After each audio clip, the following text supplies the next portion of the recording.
Mira, esta nota tiene que ver mucho con cambio climático, con productividad, con soja, pero además va a ser una nota que te va a encantar porque te vas a meter un poco en los libros de botánica, ecofisiología, todo lo que tiene que ver con fisiología vegetal. En prácticamente media hora nos enseñó a todas acá. Bueno, Constanza Carrera, yo la presenté estando adelante como Connie, en realidad más conocida por Coti. Hay algo interesante que es cómo vos mostrabas que el cambio climático, aumentos de temperatura, déficit hídrico, amplitud térmica, cómo podían afectar al cultivo de soja.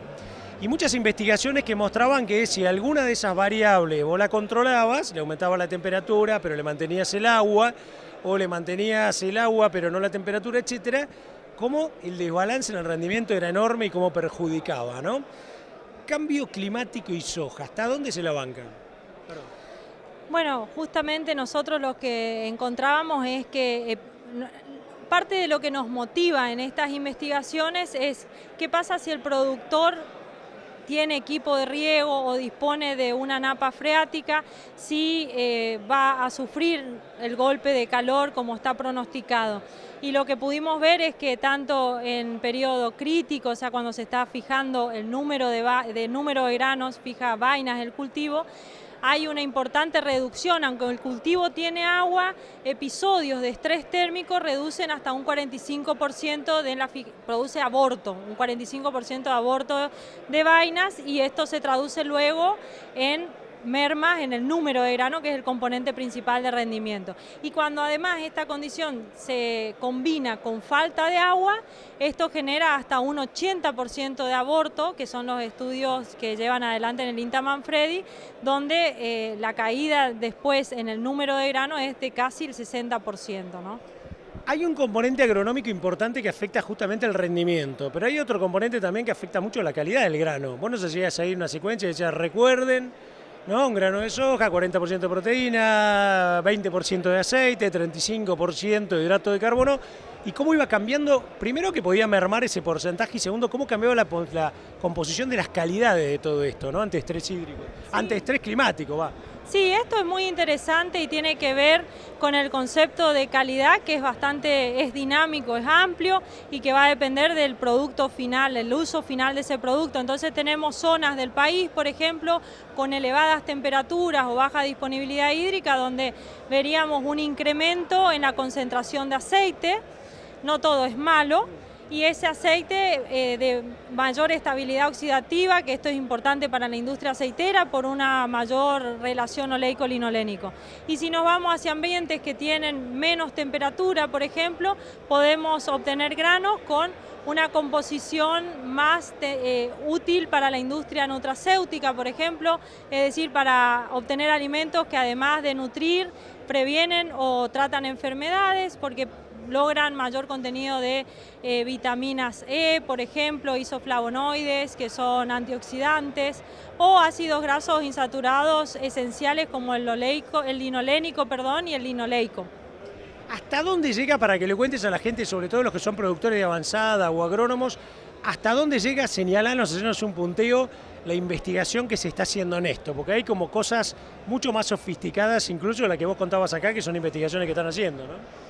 Sí, particularmente nosotros somos un equipo multidisciplinario, porque para poder responder y abordar la problemática lo que se requiere es un conjunto de disciplinas, que expertos de diferentes áreas se encuentren y aporten desde su expertise para poder resolver este problema. Por eso la presentación ha sido bastante abarcativa, porque trabajamos con ecofisiólogos, fisiólogos, con botánicos, para entender qué está pasando. Y también un paso muy importante a posterior es la biotecnología, donde podamos entender, por ejemplo, las vías metabólicas y cómo la expresión de ciertos genes que codifican para enzimas claves dentro de la síntesis de componentes específicos, uno pudiendo tocar estos genes pudiera aumentar la síntesis o particionar más asimilado hacia la síntesis de un determinado compuesto de interés.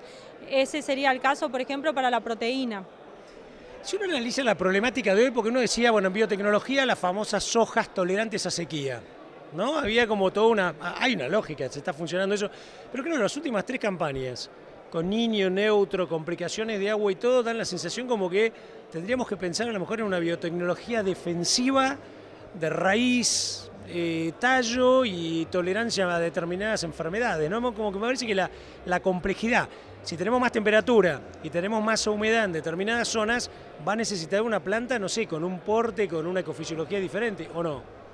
Sí, totalmente. También es cierto que, como nos mostraba Matilde, van a aumentar las temperaturas medias y que los modelos presentan respuestas disímiles en cuanto al pronóstico de precipitaciones, con lo cual van a haber zonas donde evidentemente, aunque no cambie tanto el patrón de distribución de lluvias, al aumentar la temperatura aumenta la evaporación y podemos tener eventos de estrés hídrico, sequías, que también lo mostró, ¿no?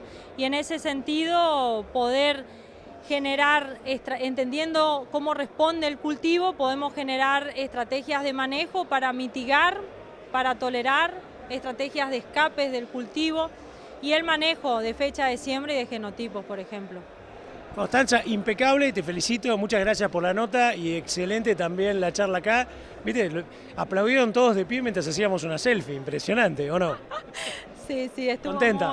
estuvo muy bien, impecable también la disertación de Matilde, me encantó.